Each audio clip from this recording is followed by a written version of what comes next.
When you enter into an agreement, you shake a hand, you click I agree online, or you make a verbal promise. What's the actual legal magic that happens? What turns that moment into a legally enforceable contract? Well, that's the big question, isn't it? For something to be binding, it needs four specific non-negotiable elements. Right. That's the foundational anatomy we're diving into today. It's the difference between, say, a chat over coffee and a promise that the courts will actually take seriously. Absolutely. And for you listening, these four elements are the critical tools for understanding any formal agreement you might come across. Whether you're buying a house or just negotiating a simple service. So we've synthesized the sources on English contract law to give you a clear map. We're going to dissect the entire process, starting with how an agreement is even reached, the mechanics of offer and acceptance, And then we'll move into the legal requirements that prove seriousness. the necessary exchange of value, which is called consideration, and that crucial mindset, the intention to create legal relations. Exactly. So let's unpack this, starting with that very first step, Yeah. defining the relationship. This initial stage all hinges on the difference between a true offer and something else called an invitation to treat, an ITT. Okay, this distinction is where the process often trips people up. Why is it so vital for a court to decide which label applies? What's the big deal? Because the label determines who's in control.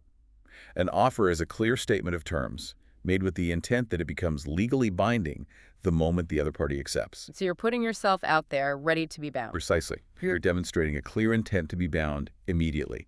If you make an offer, the ball is in their court. So an invitation to treat must be, what, something less committed? A step before that? Exactly. The ITT is just an invitation for you to make an offer. Think of the classic example. A product displayed in a shop window with a price tag on it. Right. Most people would assume that's an offer, but legally, it's almost always an invitation to treat. Wait, okay, hold on. I'm the customer. I walk into a store, I take that item to the checkout, and I'm ready to pay the price on the shelf. Why is that me making the offer? Well, think about it from the shopkeeper's perspective. If the display was the offer, they'd be legally obligated to sell that item to every single person who accepted by bringing it to the till. Ah, okay. They could run out of stock in minutes, or what if the price tag was a mistake, a clear typo? They'd be forced to sell at a huge loss. I see. So the law gives the retailer the final say. It has to. The law recognizes that a retailer must keep the right to refuse a sale, to accept or reject the customer's offer when they present the goods. That makes perfect sense. It's about who has the power to actually seal the deal. It is. But, and this is where it gets interesting, offers can be made to the world at large, not just one person. How does that work? Well, the sources cite historical cases where a company put out a public advertisement promising a reward if certain conditions were met. That was found to be a unilateral offer. Because the wording was so specific. Exactly. It was so specific and bounding, it promised payment in exchange for performing a certain action. It showed a clear intent to be bound by anyone who completed that action. So a general ad for a product is just an ITT, but a very specific promise of a reward that can cross the line into being a legally binding offer. Precisely. The language is absolutely key. So once we have a true offer established, we move to the next logical step, acceptance. This is where the deal gets sealed. It is, but it has to be done according to some very specific rules. If you get it wrong, the whole contract can fail. So what are these crucial rules? I know the first one is often called the mirror image rule. That's the cornerstone. Yeah. Acceptance must be final and unqualified.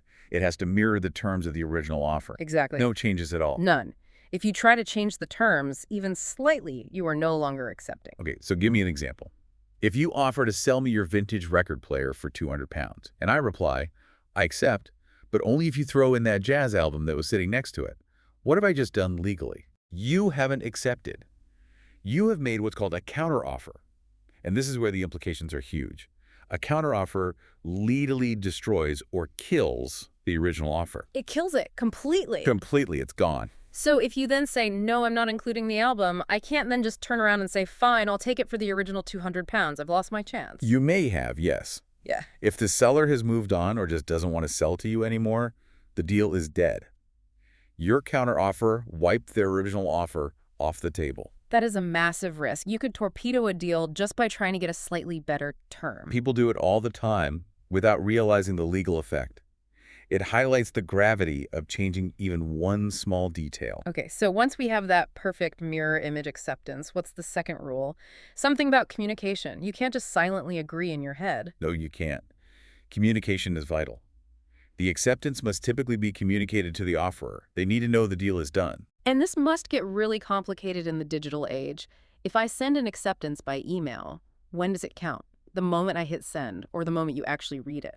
Or the law generally says that for modern, instantaneous methods like email, acceptance is effective when it's received by the offerer. Received, not read. That's right, received.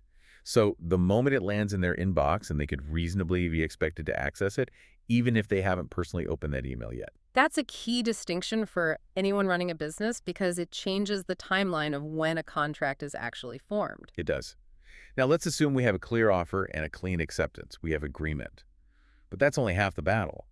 We now need the two legal requirements that prove this wasn't just a casual promise. Starting with consideration. Consideration, yes. I always think of this as the required exchange. It asks, what is the price of this promise? It's why a simple promise to give a gift isn't usually enforceable, right? Because nothing is coming back the other way. That is a perfect way to think about it. Consideration is the value exchanged between the parties. It could be a promise to pay money, to provide a service, or even to stop doing something you had a legal right to do. It's the bargain. And here's where it gets really technical, but I find it fascinating.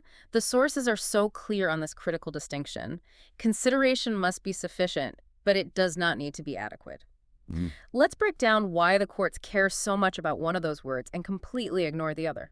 Okay, so sufficiency means that whatever is being exchanged has to have some value in the eyes of the law. It could be goods, services, or even a tiny amount of money. It just has to be something that moves the agreement out of the realm of a gift. So if I promise to give you my car, that's not a contract. But if I promise to sell you my car for £1, that single pound coin, while obviously not the car's real value, is legally recognized as value. It is sufficient. It is sufficient. And that leads us straight to adequacy. Adequacy is about whether the value is fair, whether it's equal to the market price. And on this, the courts are completely hands-off. But why? Why do they explicitly refuse to check if I got a good deal or if I was ripped off? It all comes down to a core philosophy in contract law: freedom of contract. The courts basically assume that competent adults are the best judges of their own interests. If you willingly agree to sell a valuable painting for, say, a peppercorn, The famous or peppercorn. law respects your freedom to make that deal. They won't step in and say it was a bad bargain. I love that. So I just have to provide something of value, that's sufficiency, but that something doesn't have to be a financially sensible trade adequacy. The court doesn't care if it was a good deal, only that a deal of some kind happened. That's the key takeaway. So now we have agreement, we have acceptance, and we have consideration. But we still need the fourth and final pillar. The psychological one. Yes, the intent of the parties. We call it the intention to create legal relations, or ITCLR. This feels like it gets into our everyday relationships. If I agree to split a restaurant bill with a friend or lend my brother 50 quid, when does that become a legal matter versus just a social understanding? It's exactly what ITCLR is for. It establishes whether the parties actually intended for their agreement to be subject to the full power of the court system.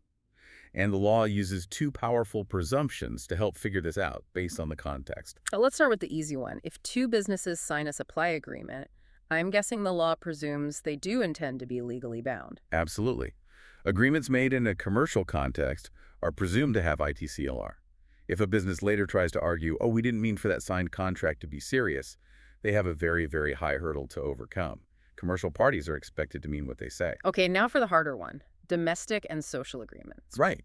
With agreements made in a social or domestic setting, so between family, partners, or friends, the law presumes the exact opposite. So it presumes there's an absence of that intention. Precisely. The law starts from the position that most promises made over the dinner table aren't meant to end up in court. If I promise to help you move house on Saturday and I don't show up, that's a breach of friendship, probably not a breach of contract. But what if? What if my sister and I buy an investment property together and we draw up a really formal written agreement detailing who pays what percentage of the mortgage, everything? Are we still stuck with that domestic presumption? No. because that presumption can always be rebutted by clear evidence. Mm. And in your example, the evidence is overwhelming. A formal, written document, large sums of money, precise legal language. You are actively showing an intention to create legal relations, despite the family link. So the formality overcomes the presumption. The formality and the context. It's clear you've moved the deal from the kitchen table to, well, the courtroom door should things go wrong. And with that, we've covered all 4 pillars. We have the foundations for agreement offer and acceptance, and the legal requirements for seriousness consideration and ITCLR. All 4 have to be present and valid. Take any one of them away and the contract collapses. So let's just synthesize that for everyone listening. You need an agreement, starting with a clear offer, not just an invitation to trade. You need acceptance that's a perfect mirror image of that offer. Then you need consideration. Something of value must be exchanged, and it has to be sufficient in the eyes of the law, even if it's not financially adequate. And finally, you have to have the intention to create legal relations, which means overcoming those strong presumptions depending on whether your deal was commercial or social. That's the framework. But here's a provocative thought for you to consider. What happens when parties try to be clever? When they intentionally leave out one of these elements to create an agreement that looks and feels real, but is deliberately designed not to be enforceable in court. Creating an agreement while deliberately avoiding legal consequences, that's where things must get incredibly murky. That's where lawyers spend a lot of their time arguing. At its core, contract law is a continuous debate over whether those 4 crucial steps were genuinely and validly taken. So start noticing how often these 4 elements shape the promises you see every day. Thank you for joining us on this deep dive into the foundations of valid contract formation. Until next time.